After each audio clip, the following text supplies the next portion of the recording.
time. And then they are told schools are opening. Yeah. So everything was thrown into confusion. Madam Karira. Okay, as parents, we were waiting for January because we were told even spend the money. Yeah. And most of us have lost our jobs. And the children also knew January, so they said, I have another 3 months to myself. Yeah. So when the call came for resume on Monday, actually, Shiko, they have told me at Wendy. Yeah. Some of still imagining that it's a dream. Wow. They're wishing they don't have to go back. Yeah. Yes. Really? So your kids actually Sad. told you no? Yeah, one boy told me I'm not a Form 1 to go back today. I'm in Form 4. They should have prepared me earlier. Wow. And I'm telling them, even if we give you the whole of the next 12 months, you never feel like going back to school.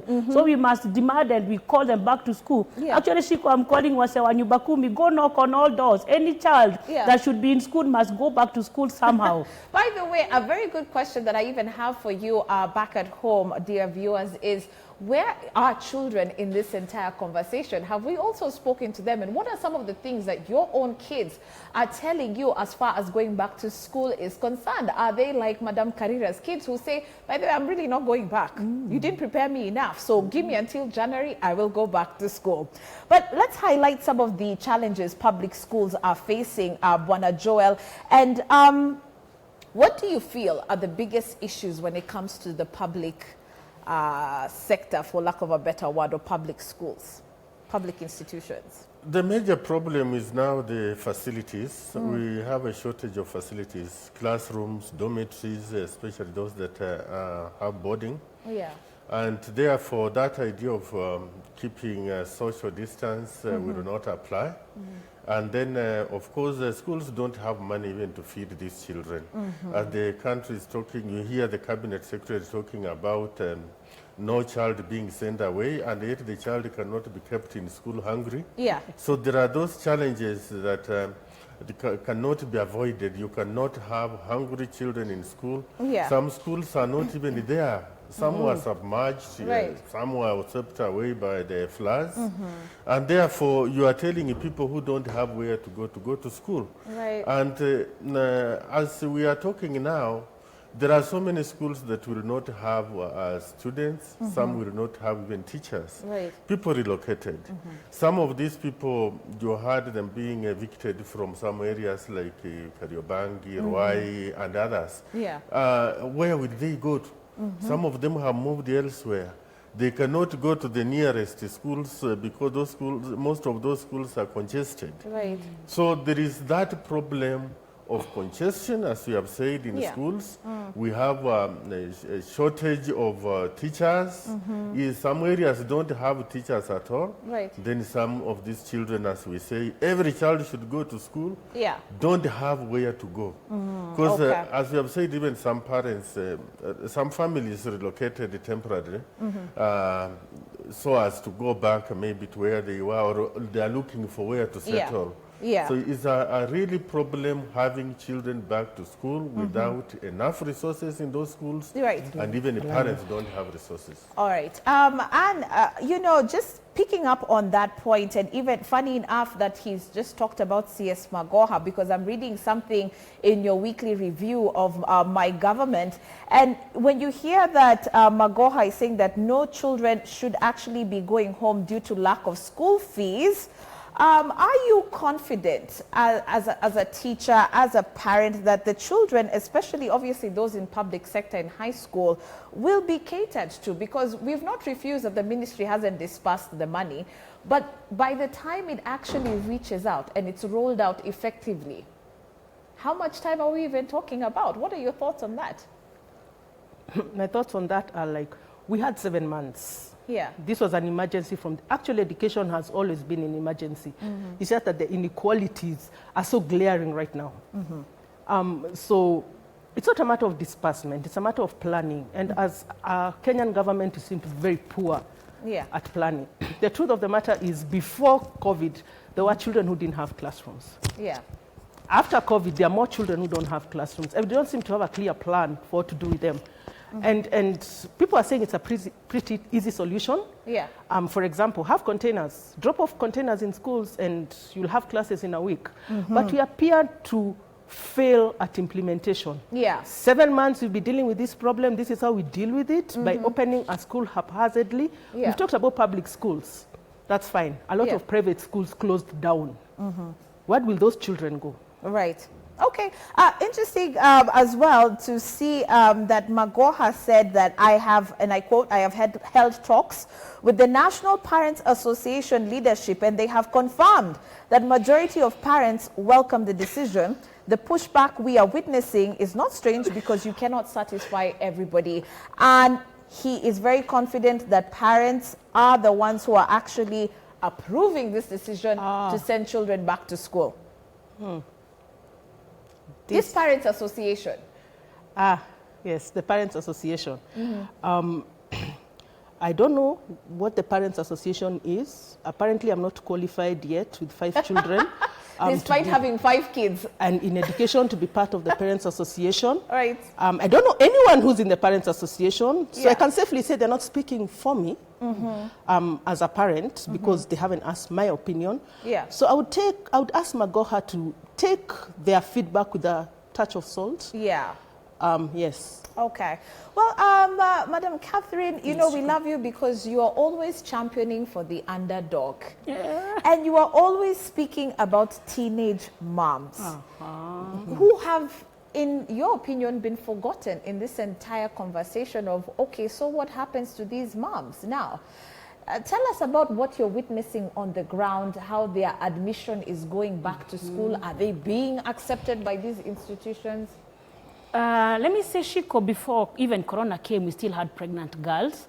And what now I need to say is because we have 30,000 that are pregnant, that now at admission level, I don't know whether the girl can have the confidence to come and say, I'm pregnant. Yeah. Because if they do a disclosure themselves, it's going to save them from a lot of pain. If the girl could come and confide to the matron or the principal or the teacher inside of in charge of guidance and counseling, that will help them. Because, you know, pregnancy comes with a few complications, including not wanting to fit in very well, and also, unfortunately, the stigma. So we have to know that this girl is already hurting, so that we make the environment conducive for them. The reason I'm calling out for disclosure as they come to school is so that now we know we don't suspect, and now the girl also knows there's somebody else that I can go to. Yeah. And stigma, Shiko, can push the pregnant mothers far than where they are already now. But my call is, as the CS Magoha said, any girl that is pregnant there must go to school. Even the ones that gave birth, because in March I spoke in a school and there were 5 that were pregnant. Those have given birth. Yeah. So we must also now encourage them to go back to school. Right. And even as we delay now, not knowing whether the government is telling us all go together, all go now as Form 4, that should prepare each girl. That should prepare you parent that has a pregnant girl, that knowing school we have to go. Yeah. Somehow we must go. Yes. Bernard Joel, let's talk about the implication on some of these institutions, because what you've even seen from a lot of associations, that being, you know, the teachers associations, for example, they talk about who's going to actually be bearing the cost of all these things. Because remember, if for example, in public schools, those masks, those sanitizers don't come through, who's bearing the cost? Yeah, that's where we have a big problem. But don't forget that Sosioni, the Secretary General, Nat, has been very excited with the opening, and the way he talks, you might think that maybe he's the chairman of the Parents Association or something like that. He has forgotten even to talk for the teachers. Yeah. And he doesn't address real issues. So teachers are in need of these children in school. We want them to be there because the risks are less when they're in school. But then there are these things that we are talking about, the cost, who is going to bear. Given that there are some of these children who come from very poor families, and they cannot even afford, when somebody talks about 20 shillings, they think that that's very small amount. Right. But we have those who cannot afford even that 20 shillings. So we might have a very big problem because when they don't have, then what happens? Are they going to be kept in school without the necessary facilities that are required, without masks, without whatever they are supposed to use? Because some normally share with their colleagues at school. Yeah. But now everyone must use their own property and all that. So we have a big problem. Some of these COVID funds were supposed to be used to actually bail out such cases, but the money found a better way out of the treasury. Right. So we cannot actually say that we are even prepared to have these children in school. Look at what is happening in schools and you will see. Even on the side of especially guidance and counseling, as my sister said, many schools don't know that. There are schools where you find they get those nuns or the teachers who say they are born again, the patron of Christian Union. Those are the people that are being relied on as the counselors in schools. Right. We are supposed to separate the chaplaincy from guidance and counseling. Okay. So these girls and boys can get psychological counseling professionally. Okay. Yeah. And we'll talk a little bit more about that when we take, or rather when we come back from a short commercial break. But, you know, we've really been asking you your thoughts as far as going back to school is concerned. How do you feel about that? And what do you believe are parents' biggest concerns about their children going back to school? Do you really think it's mostly financial, or is it really about their safety in terms of health, their health? Of course, at K24 TV is how you can reach us. And remember that WhatsApp number is at the bottom of your screen. Let's sample some of the feedback that we're receiving so far.